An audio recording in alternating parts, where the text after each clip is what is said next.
Hey everybody, this week's episode of the Rahdo Q&A is brought to you by Elf Creek Games, and hello everybody. I'm about to answer a bunch of questions submitted by folks like you to the email address questions@rahdo.com. And by all means, folks, if anything I talk about or my wife talks about, because she sometimes shows up on these as well, prompts any further questions from you, well, you know what to do. Questions@rahdo.com is the email address. Keep them coming, folks. I want to hear your cues so I can am. And speaking of which, let's get right to it. But, folks, I'm going to talk about several different topics today, and if any of them don't really strike your fancy, don't worry. There are links down in the show notes that let you jump around from question to question so you can listen to just the parts you're interested in. All right, sound good? Then let's go. Let's see here. And then Kevin says, in the June roundup, you mentioned a couple of games that have moved up in your rankings with expansions and reprints.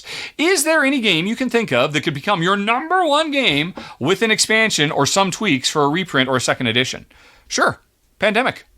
Pandemic is only my number one game of all time because of all the additional content, because of the spin-off games and the expansions and all that. If Pandemic only existed as a single, just the original game in the box, and nothing else existed, it'd be in my top 100 games for sure. Definitely. Probably, maybe in my top 50. But honestly, heck, I'd rank Forbidden Desert higher than just base Pandemic. It's a great game. It's not one of the greatest of all time. It is so high. It is my number one ranked game of all time because it's got 4 awesome expansions worth of additional stuff. It's got, an additional 3 or 4 awesome spin-offs. It's got, I still have my Pandemic Legacy 0 and Legacy Season 1, which are both great ongoing games if you use my homebrew variants. Legacy Season 2 was not a great, could not be turned into a good ongoing game. So yeah, I've got the perfect example. Well, actually, hold on a second. Let me go to rank.rahdo.com. Let's look at some other highest ranking games by AI. So, Pandemic. Shadowrun Crossfire. That game is at the top because of just the core gameplay. Yes, I do have the expansion, but that expansion did not make me rank it any higher. So Shadowrun Crossfire, probably, if you take expansions out of the mix, is my number one highest ranked game of all time, quite frankly. Castles in Burgundy it recently moved in my number 3 spot because of the new Super Deluxe Edition. It's been in my top 10 for years. And that was just based on the quality of the base game. It would still be in my top 10, but it would not be my number 3 if it weren't for the Super Deluxe Edition with all the extra content that just came out. Gloomhaven, I think that ranking is based on just the base game without any of the extra stuff. Agricola, just base Agricola, I don't think would rank as high as it does. No. This is Agricola plus Farmers of the Moor, basically, to be able to get this high. Troyes, I would say I have Ladies of Troyes, but Ladies of Troyes are nice, but they don't fundamentally make me rethink how I feel about Troyes. So Troyes, I think, is based without the expansion. Nations, I think, is based without the expansions as well. The extra nations that came with the expansion were great, but I think Nations would be just as high without. Peloponnese would not be quite as high without all the great expansion content I have for it. And I know that because, hey, Peloponnese, all right. Peloponnese, the card game, apparently, Pelop, oh, okay. Oh, you know why? Okay, Peloponnese, the card game, is not in my top 100 at all, PLOP, because I think I have it listed as an expansion, don't I? Peloponnese card game.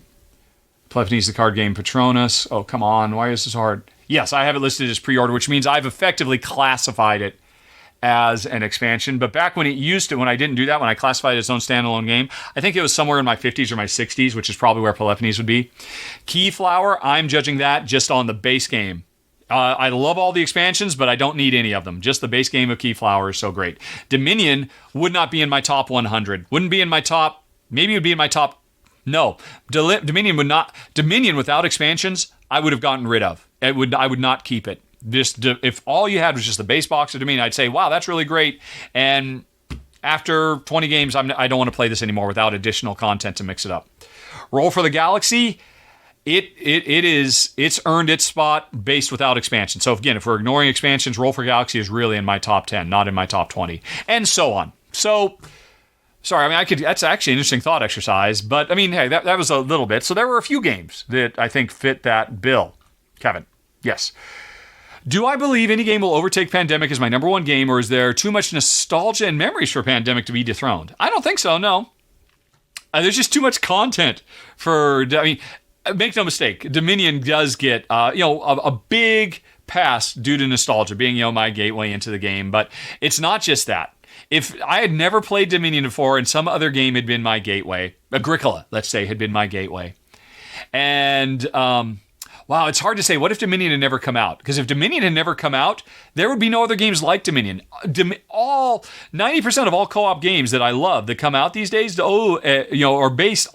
on the shoulders of Dominion. If Dominion had come out, I'm sorry, not Dominion. If Pandemic had never come out, would there have been something else? I mean, The Loop is amazing. The Loop owes so much to Pandemic. I mean,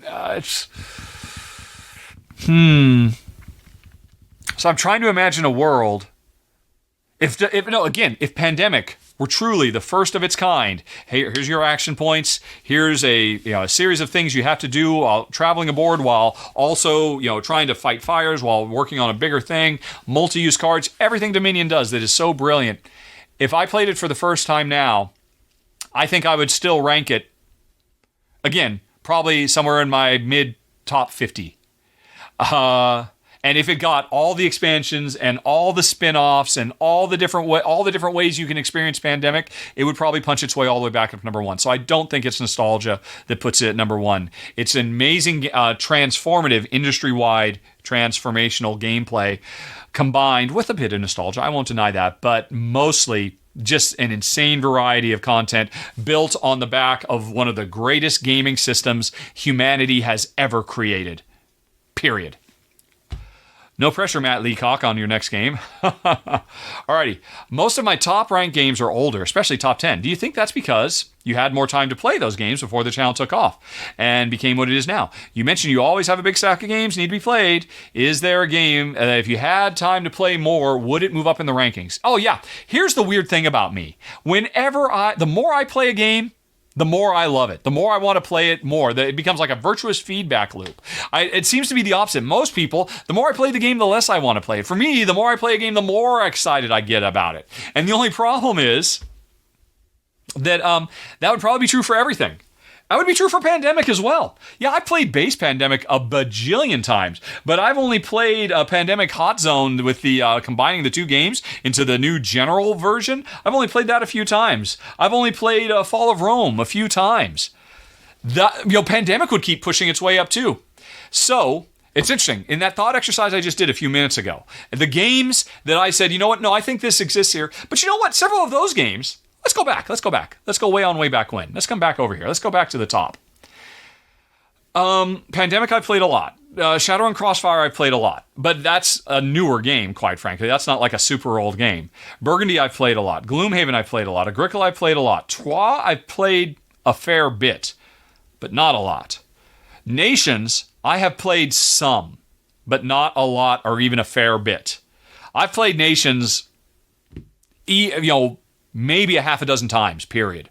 I judge Nations on those limited number of plays that I've had, and I'm ignoring the expansion, just based on when I rank a game, I just think, right, what is the experience I get from this game? What is the experience I get from this game? If I could only keep one, if I could only play one, if I could play one today, there's like a bunch of different metrics that all just kind of get jumbled up in my silly brain, and I say, okay, this one over that one.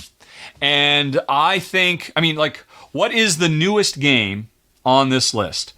If we go to, I got a better, let's not come here. Let's go to top.rahdo.com. Okay, yeah. Oh, and okay, we have to refresh. Sometimes you have to refresh a few times, especially if I've just recently made changes. Did I just make a change? Why am I having to refresh? There we go. Okay, so if you go to top.rahdo.com, folks, you might have to refresh a couple times because the Board Game Geek database can be a little slow to update itself. Anyway, though. This is me breaking down my collection by year. Currently my number one game for this year is my number 23 highest ranked game of all time. That's pretty good. My number one ranked game for last year is Planet Unknown. For the previous year, Roll Camera is number 20. So there are new games that are coming in super duper high. Right? Number 20 out of 400 or so games, what is that? 20 divided by 400, 2 divided by 40. That's in the very, very upper percentile, these games. But here's the deal. Probably most people who have been to top.rahdo.com don't know that if you go all the way to the bottom of the list, there's a ranking of years. 2019 is the greatest year of all time because the fella who did this webpage for me, he did this on his own, and I thought it was awesome. He basically takes my top 10 for every year, the rankings of every game. This game is number 20. This game is number 47. This game is number 132. This game is number 6. This game is number whatever. Adds them all up, and I don't even think he bothers averaging. Does he do an average? I don't think so. He just basically adds up the ranking of every of my top 10 games in 2019. And my top 10 from 2019 has the lowest, the combined ranks of all the games from 2019 comes in at the lowest number, making 2019 the greatest year in board game history for my brain. And to a certain extent, my wife's, because I take Jen's feelings into account as well. For me and Jen, 2019 is the greatest year. That's only a few years ago. That's a bunch of new games. If we go back up to 2019, I forget, if I click this, does it take me right? Yes, it does. It takes me right to 2019. A wonderful job on this. Right, because Maracaibo is my number 15. Black Angel is my number 18. Tapestry is my number 17. So you were saying that, hey, all these older games that are at the absolute top, is it just nostalgia? I got to play them longer. Well, you know what? Those years don't come in anywhere near the top. 2020, 2016, 2022, 2021, 2017, 2013. Okay, 2013, I would say, is the first time we're getting into old territory, a decade ago. 2013 beats 12, 10, 11. It beats 15. It beats 2018. It beats 14. So what was going on in 2013? Hey, look, there's Nations and Forbidden Desert and Kashgar. But if you look, yeah, in my top 100 games of all time, 1, 2, 3, 4, 5, 6, 7 of them are from 2013. 7 of my top 100 games are in 2013. Or if we compare that to 2019, 1, 2, 3, 4, 5, 6, 7, 8, 9, 10, or 9. So there are more games in the 100 best games of all time for 2019. Anyway, all I'm doing is trying to demonstrate with some data that I don't think it's age or the number of plays that puts games at the top of the list. If anything, as you saw from that previous example I did, hey, a lot of the games that are at the absolute top of rank.rahdo.com are there because they've been buoyed and pushed up by a lot of expansion content. And being around for a long time helps you get that expansion content. Obviously, I'm pretty sure, or Maracaibo. Yeah, I update. Let's see. Wow. I haven't updated this since December 2019? That's not true. That is not true, because I'm pretty sure when I got to play the Maracaibo expansion, it bumped up a bit. I'm not sure, though. I'm pretty sure I didn't make Maracaibo. Is that really true? I don't know. That's weird. But regardless, I'm sorry. We're going back to, we were in Kevin? Or no, Kevin.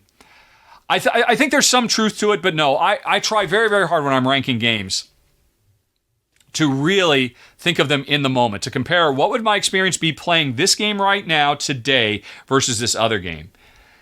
And again, a game that I played, I'm really jazzed. I'm really excited about it. Like I said, the more I play a game, the more recently I played a game, the more excited I am. So if anything, games get a bump from me playing it recently as having played it a lot in the past. But it's a fair question. And, it's certainly not an exact science. My brain is not an exact science at all. Okay, Matt says, I always thought the Rankening would fit in with the monthly rambling section if you're ever short on ideas for a ramble section. Then you could release it in public after a while to get some extra views. Because I noticed the Rankening's gotten pretty good view count. Just a random thought. So this isn't a question. Matt is actually one of the backers on Patreon. And I told the backers on Patreon recently, remember I was talking about this in an earlier question, that hey, funding has gone down. And it's fallen below a threshold where, at this threshold, I'm either doing another run-through every month, or I'm doing doing the Rankening. And I put it to the people, hey, now that we crossed below this threshold, would you rather see another run through or would you rather see the Rankening show continue? And the Patreon backers who I've always gotten to choose what I do because, hey, they keep me running. Like I said, that's the majority, the lion's share of where my income comes from is from there. Or I should say the channel's income, because the majority of the income that goes to Patreon doesn't go to me, but the lion's share of the overall income comes from Patreon, so they get to choose. And they said, we'd rather see another run-through than the Rankening. So I don't know if you noticed, folks, the Rankening was a very popular show. I was doing every 2 weeks. I haven't done one for a while now, and it's been put on hold. I'm going to try and see if I can find a sponsor for it, except I'm terrible at getting sponsors, which is too bad, because that was a good show, and I was really enjoying doing it. And because it was pretty easy content, but again, the Patreon backers who fund this show said nope, we'd rather see another run through. So anyway, this is Matt pointing out that hey, one of the things I do for $1 a month, folks, you get an extra run through. At $2 a month, you get that run through and you get the monthly Ramble show, which is a blog show I do every month where I talk about all kinds of stuff. I do extra top 10. Sometimes I do extra playthroughs. I all kinds of things. I give you tours behind the scenes. That's at $2 a month. And Matt's just pointing out that, yeah, Rankening could come back and be, a recurring thing you do every once in a while. And that's certainly possible, Matt. I think if I don't get a sponsorship for Rankening, and I'm ever at a month where I'm just not sure what to do for the Ramble this month, yeah, I'd probably bring a Rankening back. I think that's a great idea. So thank you for the suggestion. Okay. Philip says, I often hear you talk about your favorite game designers when you're doing game run-throughs. Who would be your top 5 designers and why? Or, to ask another way, when a new game is coming out from a particular designer, for which designer do you get most excited about trying the new game? That's a good question. My throat is on fire. And my water bottle is empty. Hold on. Man, I'm going to need some ice cream tonight, folks. How long have I been talking? It doesn't feel like it's been that long. But I guess. Anyway. So, certainly the designers that, if you tell me a game and then you say designer, the ones I'm most excited about is always going to be Stefan Feld. Always going to be Alexander Pfister. Right now, Danny Garcia makes that short list. I've only played 2 of his games, but they were both so absolutely next-gen amazing. Who else? Those are the 3 right off the top of my head. Then what I have to do is I need to go to Board Game Geek to help me out. Here's what I'm going to do. I'm going to come back to Board Game Geek. I'm going to click on, where's the me? Oh, when it's zoomed out like that, I don't know where it is. I don't think you can get to it. There we go, Rahdo, me. And look at my profile. And then go to stats. And then games owned by designer. Alrighty. So I'm just looking at, my collection based on designers. And Alexander Pfister, one of my most prolific. I love his games. I tend to keep his games. So obviously I'd be more excited about more of his games. Let's see. Wow, Brett J. Gilbert comes in much higher than I would have thought. And would I be excited? If you tell me Dunstan and Gilbert, if you tell me Dunstan and Gilbert are working on a game, I'm interested. But no, that's going to be second tier. That's not top tier like Feld, though. What else? Tassini, you tell me Tassini, that's probably upper tier interested, even though I've only kept Marco Polo, Teotihuacan, and Zolk in the Mayan calendar. No, you know why? Because it's not Tassini, it's Luciani, Simone Luciani. He's the one that really puts me over the top. Eilif Svensson, I've got a lot of his games too, but again, that's going to be second tier. Fabio Lapiano, he could get to top tier. He's really been on fire recently. This is not Jamie Stegmeyer. I'll be honest. You say Jamie's got a new design, I want to be there. He is definitely top tier. Tapestry, Rolling Realms, and wow. Yeah, Tapestry is just out of my is in my top 20. Rolling Realms, maybe the greatest roll and write of all time. Viticulture, with the co-op expansion, which to be fair is not Jamie's design, puts in the top 100. Charterstone, one of the greatest legacy games of all time. Euphoria is fantastic as well. Yeah, if Jamie's putting out a design, I want to give it a go. John D. Clare, he's on deck. He's on deck to be pushed to the next level. I haven't played as many of his games, but I love Mystic Vale, Edge of Darkness, Dead Reckoning, Cubitos. So he's a definite candidate. Eilif and Ostby, them as a team, them working together as a team, probably that's top tier. Working on their own, second tier. And I'm just continuing to scroll through, and I don't see any other big ones. Knizia. Here's the deal. I mean, if you say it's a design from Knizia, I would love to try it, but I'm not going in buzzing with anticipation that it's going to be one of my favorite games of all time. I just know, he's kind of like Friedman Freeze in that regard, that I'll be really happy that I experienced it, whatever it is, even if it doesn't work for me and there's a decent chance it won't work for me. That's where Knizia comes in. Ryan Lockett. He has definitely earned that top tier. If you say it's a new Ryan Lockett design, unless it's one that's just full of, take that attacking, which he's done a few times, but for the most part, yeah, Ryan Lockett is definitely top of the world. Same with Scott Alms was on that next level, but there we go. Simone Luciani, that's what I was looking for. Golem, Grand Austria Hotel, Lorenzo Magnifico, both the regular and the card game, Marco Polo, Zolkin, Simone Luciani, yeah, definitely. You say he's got a new design, I'll be there. But look at Feld.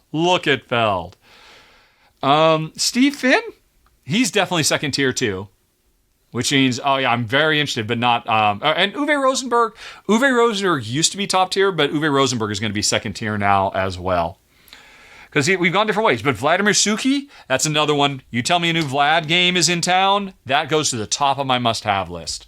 The man just can't do no wrong. And the same for Javier Georges. That's my other one. Javier Georges. So I don't know. That was more than 5. And were those my 5 favorite? I mean, those are certainly... I don't know. I mean, if somebody wrote that down, you now have a pretty good idea. Hopefully, Philip, that answers the question. That was fun. Okay. Steven. Oh, and this is it. Right. Or until Jen shows up. Jen will be showing up shortly, folks. But in the meantime, Steven or Stefan, such a weird name. I've noticed in your recent run-throughs that you have a new edition of Marrakesh on your shelf. Are you giving it another chance? Does your tower work? You know what, folks? I already answered this question earlier. Is there anything else I can say? Nope. I thoroughly answered Steven's question earlier, so we are in fact done, folks. Which means just hang on, and we'll be right back, because Jen's got some questions to answer about games as well. Woohoo!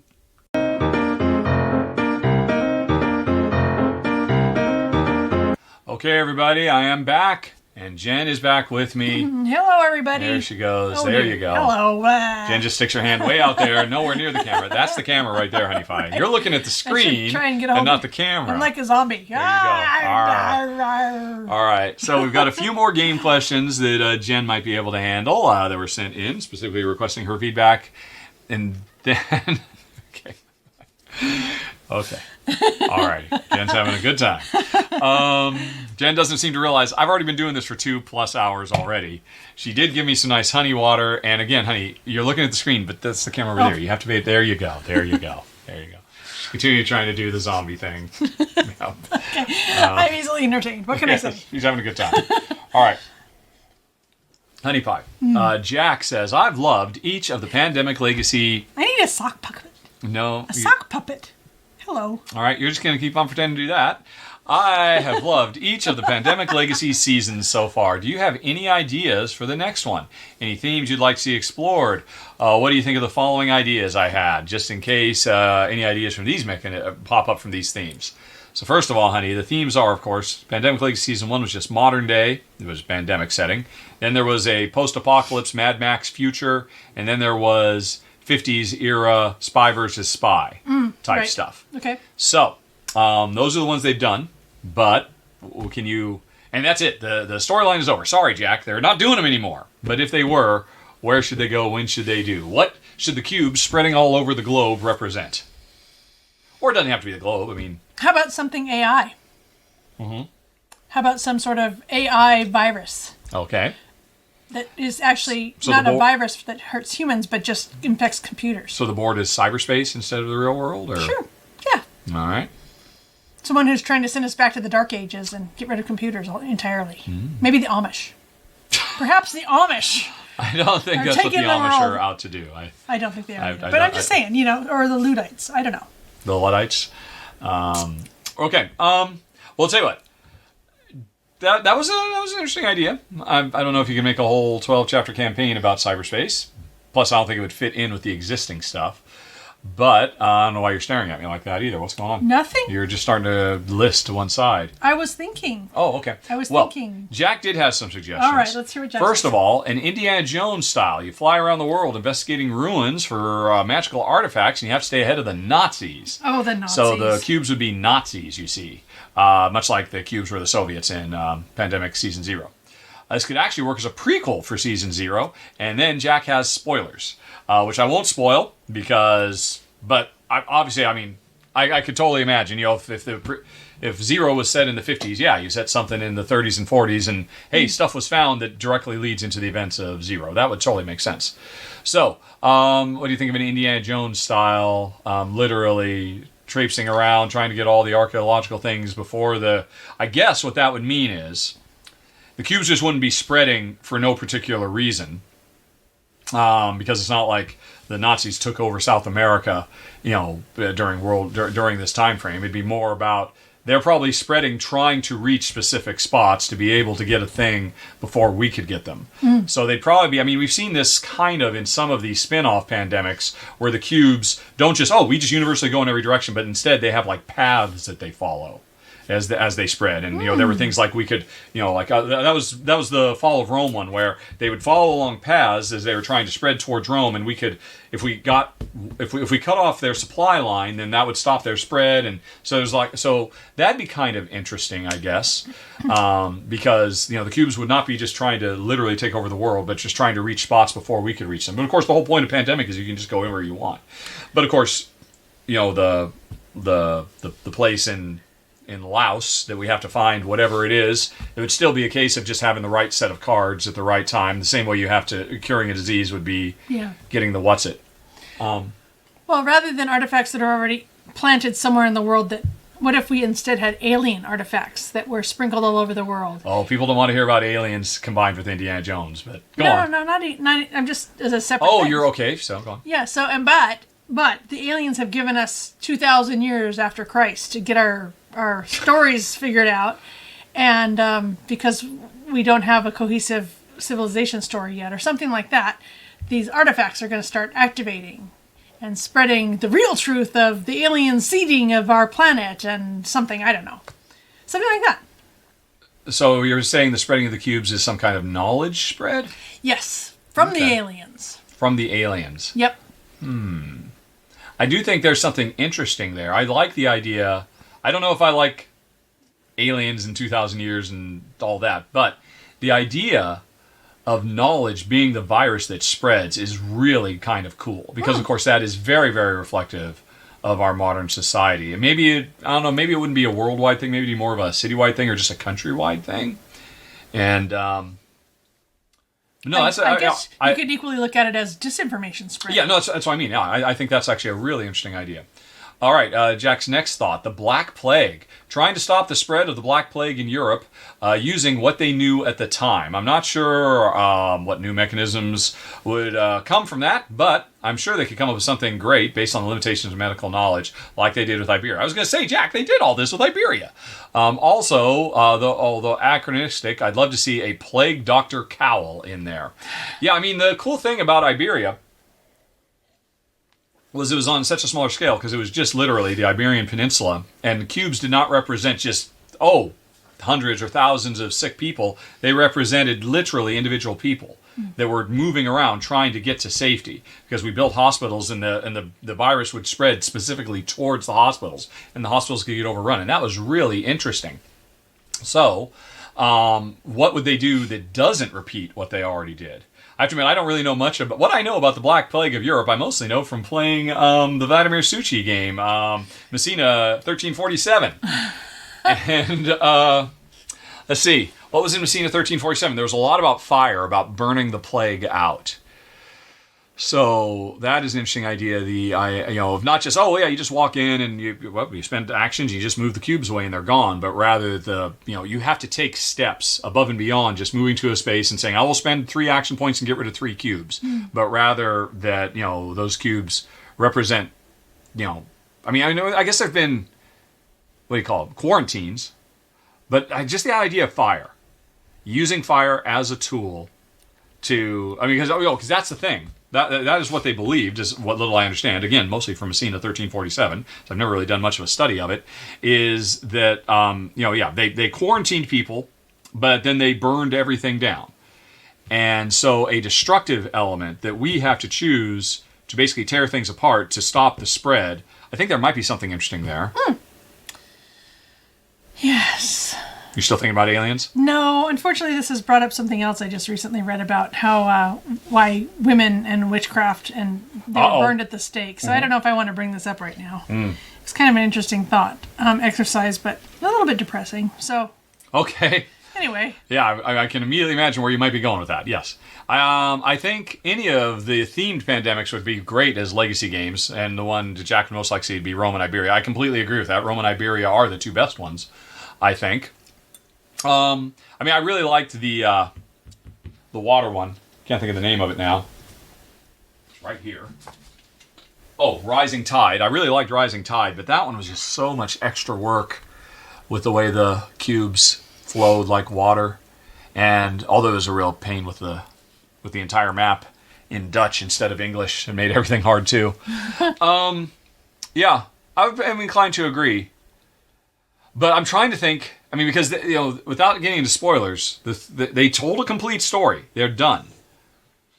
So, I guess really what you'd have to do is say, okay, 2,000 years after the events of Pandemic Season 2, I imagine what you'd have to do is get into a Dune, Frank Herbert Dune-like future where, okay, some impossibly unimaginable period in the future where humanity has spread across the galaxy, and so it's a galactic map, or humanity is the virus, and the aliens are getting back to Jens. The aliens are trying to stop those stupid humans who survived the events of Pandemic Legacy Season 2, and so maybe something like that. Yeah. Okay. Jeffrey says 1. When you sit down to learn a game for the first time, being taught by Richard, of course, this is clearly for you, what features of a new game make it more enjoyable to learn? Simplicity of design and rules, aesthetic appearance, theme, something else, etc.? What gets you most excited when you sit down? Well, I think... Although, wait, no, that's not fair. He didn't ask for excited. What features make it more enjoyable? So what... Well, I think that would probably still be sort of a reflection of what gets you most excited when you sit down. Yeah, usually I would say, especially when I'm just sitting down, it's probably what the game looks like. Mm-hmm. And if I can immediately tell the theme, if it's a theme I tend to like or whatever. So probably just immediately on sitting down, that would be the first thing. Mm-hmm. I think the other thing would probably be the how quickly we actually get to play versus how long the extra... intro information takes. Sure. I love it when you read me the story of the game. Mm-hmm. But usually, I think the best games are the ones where you just go, this is what we're doing. Here's the general story about the game. And I'm going to take my turn right now. And I'm going to do this. And then this is why I did that and that and that. And you can see that you could do this or that or something else. Mm-hmm. So to me, that's really nice to not have a whole bunch of pre-keep. Preload, I guess. Yeah. Because I tend to not absorb it all as quickly, probably, when you preload me. The worst things by far are always those, hey, take 10 cards, pick your 5. Okay, I can't make this choice until I know everything about this game. Exactly. Yeah, that's always the worst. Yep. See, so you basically went for 2 of his 3 things. He said simplicity of design and rules, aesthetic appearance. You didn't say theme. So apparently, now, although I think you did say... I did say theme, yeah. So you literally said his 3 things back to him. He planted the seeds. See, I thought you were going to ignore all that and you were going to say, a gadget! If I sit down and see a gadget, there's nothing else I care about in the world more than that. I do love gadgets. And by gadget, Jen means... no, you call them gimmicks, don't you? Or no. What you call gadgets, everybody else... calls gimmicks because they say, those gears, that's a total gimmick. That tower, that's a gimmick. And Jen's like, she has a more positive spin on it. No, it's a fun gadget to play with. It is indeed. But gadget didn't occur to you to say. So does that mean gadget is not as high or as important as setting and aesthetics and I think simplicity? Gadget is part of aesthetics, actually. What if it's an ugly gadget? So there. Oh, well, then that's a problem. Well, would you rather have an ugly gadget? Or would you rather have a pretty gadgetless game? No, I always like gadgets. So gadgets above aesthetics. Yep. Would you rather have a complex gadget game or a simple gadgetless game? Good gadget above everything. Well, no, that's a given. And we're talking about, a really cool thing. I mean, we probably see like 5 or 10 of those a year, right? There's like, whoa, we've never seen something like that before. Gosh, I don't even think it's 10, maybe 5 a year. Yeah, probably. Okay. So, would you rather have a good gadget in a really heavy, complex game, or would you rather have a simplified, streamlined, just pick up and play game without a cool gadget? Oh, it depends on the day. Okay. Well, it does. Sure. Yeah, I do love my gadgets. Though. All right. Would you rather have a theme that you love with no gadget, or a theme that you're like, meh, with a cool gadget? Oh, that's a hard one. Yeah, I didn't say hate. I assume Okay. No gadget would allow you to overcome something that you actively dislike. But just like when you're like, ugh, really? Okay, I guess I'll go with it. Yeah, I'm gonna go with the gadget stuff. Okay. So you would play a game where you wield a machine gun if it had a really cool gadget to represent that machine gun. I guess I would. Wow. Okay. Because I would somehow switch it in my mind to be something else. Okay. All right. Next up, Jeffrey continues. You seem to be a busy bee with your glassworking, chickens, dogs, and other responsibilities. How much time per week do you allocate for gaming with Richard? And do you wish you could spend more time gaming, or do you put a cap on this so as not to get burned out? Oh my goodness. Yep, these are all you. Oh gosh. I don't know that I actually allocate. Allocate time. Well, no, you don't do the allocating at all. We have gotten to the point where we have a shared calendar in Jen's Exchange account for Gamerglass or Jennifer dot whatever the URL is, and I now schedule her time like an executive assistant. I see, she's doing this particular event today. All right, well, then that's the day we can't have gaming. Let's see. And you know what? That's going to be a heavy thing. I bet you the day before she's going to be prepping for that. So I can't put a game on that day. Let's see if I can maybe squeeze two games onto the day after she's done with that particular event. Oh, her sister is visiting for a week. All right. Well, there's definitely no games that are going to be played the day they get here or the day they leave. But the niece and nephew are here. So I spend a lot of time moving games. There's three types of boxes. The learn the game, play the game, and post the game. Jen does not see the post the game or the... learn the game. Or no, I'm sorry, no, not learn the game. There's learn and play the game, film the game, and post the game. Jen does not... I turn off for her the portions of the calendar that are the posting and the filming, because that's not her problem. But I do have to schedule around her always incredibly busy calendar trying to squeeze stuff in. I know how much time gets allocated. I'm curious to think what she thinks. Well, I think I probably allocate about 10 hours a week. Do you think that's about right? Well, I was thinking more in terms of days and sessions. On a good week, yeah. But these days, a good week is getting harder and harder to find. I think we're getting more and more to where we're down to like 6 hours a week. Wow. But then sometimes, there's more. Sometimes we play a game 4 days out of 5. Some weeks. But no, I mean, it's just been a continual thing. This was a topic that came up earlier in the podcast, actually. How I'm doing significantly less run-throughs. And a big part of that, well, there's a lot of things that go into it, but a big part of that is, as I said earlier, we're under a lot more stresses over a lot more things, and there's just a lot less time for this lady. It's one of the reasons Alex is starting to show up, so I can play games with him when I can't play with her. That has yet to come about, but that's kind of part of my plan to try to mitigate the fact that it is getting harder and harder for Jen to spend time at the table compared to where we were in Malta, where, we would play, 15 sessions a week, something like that probably. And, nowadays, 5 is lucky. So it kind of makes me sad. I'm not responsible for the non-gaming portions of your calendar, but I could certainly delete a bunch if you like. You're the one who keeps putting all that other stuff in there that gets in the way of the game stuff. So, but as a continuation of that, do you wish you could spend more time gaming, or do you put a cap on it to not get burned out, or is that not your concern, or whatever? My concern these days actually is that I have got a lot of glass. I've bought so much glass because I want to play with it and I want to experiment with it and I want to make stuff. And it feels like to me that I don't have very much time to make. Mm-hmm. And so that's where I feel my crunch is. Mm-hmm. And so, I guess the time's got to come from somewhere. You have more fun making glass than playing games. Is that correct? I think a lot of what I like about glass is I'm in my own space. I'm in complete control. I am in my flow state. It's very rewarding.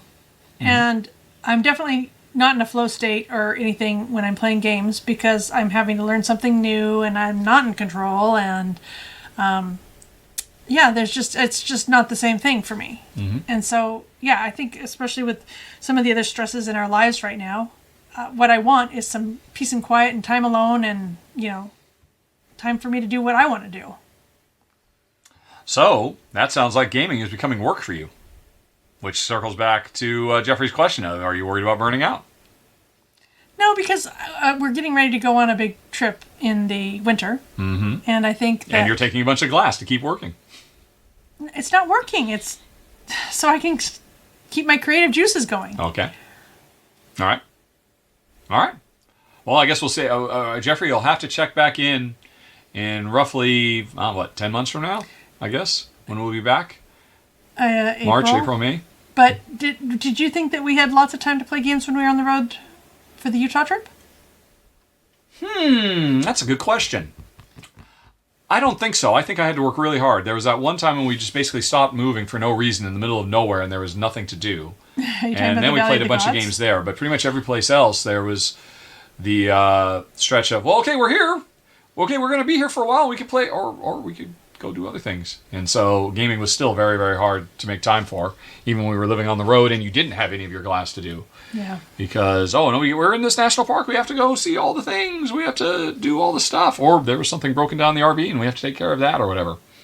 So no, I wouldn't say we were playing. Or maybe. That's a good question. That's a really good question. You should go back and look at that. Yeah, I feel like the answer must be yes, that we played more games while we were on the road. Yeah. But I don't know if we did. It's always so hard with perceptions. You remember something, yeah, and I remember something different. And yeah, we need to get back on that gaming thing where it talks about who won what, or I don't even care about the winning, but however, when did we play a game and how many? Well, no, I mean, we don't have to. It's all there in the calendar. Every game session we have is scheduled for your time, and that included all the game sessions we had on the road. I could look it up right now. Yeah. But anyway, next up, number 3. Do you have any new hobby or ideas you're working on within your glass-making hobby that relate to gaming? Because we're in the gaming section. Right. No non-gaming stuff yet. Oh, God, well. So any new game accessory type ideas you have? People have been asking me to do chess sets. They've been asking for that for a long time, haven't they? Yeah, but I don't think anybody would actually pay me to make a chess set. It would be so really expensive. Hold on. Where are we going? I'm just going to do a deluxe, custom, handmade chess set price. Alrighty. Here's one for $100,000, honey. Here's one for $3,000. Here's one for $50,000. Here's one for $300. Yeah. There are people who will pay you a ridiculous amount of money for a completely 100% handmade glass set chess pieces. 100%. Okay. And you won't even have to make the board. They wouldn't even expect that. They just want the set of pieces. Okay. So, yeah, you could charge quite a bit for that. Okay. Well, I've always been put off by that because I don't know why. Yeah. $10,000 for a Gucci chess set. Well. You're not Gucci. I don't think you're going to command those prices, but I think you would find buyers if you said, yeah, this is my full set. Here's what the queen looks like and the rook and all of that. And I mean, I assume your pawns, the pawns would literally just look like your regular pawns, but then you'd have to do special stuff for everything else. But yeah, anything else?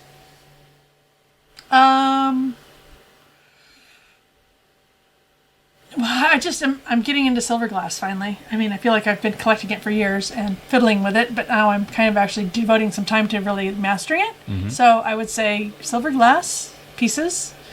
And for me... What does that mean? For folks who don't know, what you say silver glass, what does that mean? Glass that's full of silver? Or? Yeah, it's actually, it's made with silver. So when I melt it and I heat it back up, you can get amazing colors because the crystal formation of the metal in the glass reflects the light so beautifully. They're just amazing colors. Okay. Really wonderful. But that's just still doing the kind of piece. You have no new pieces or new accessories or anything at the moment. I guess not. No. All right then. I think that is it. And that will be the end of this session of the Rahdo Q&A. Thank you, folks, for watching and also for submitting your questions. Send me more to the email address questions@rahdo.com, and I'll get you covered in a future episode. And in the meantime, if you would like to hear some more, you're in luck. I have been doing the Rahdo Talks Through audio podcast for years now with my wife, Jen, and we have got hundreds of hours for you to enjoy. You can hit that big box that's on screen right now if you want to dive deep. Also, you can go on ahead and subscribe so you won't miss the next Rahdo Q&A. And thank you, folks, for watching, for listening. Have a very, very nice day. Talk to you later. So long. Bye-bye.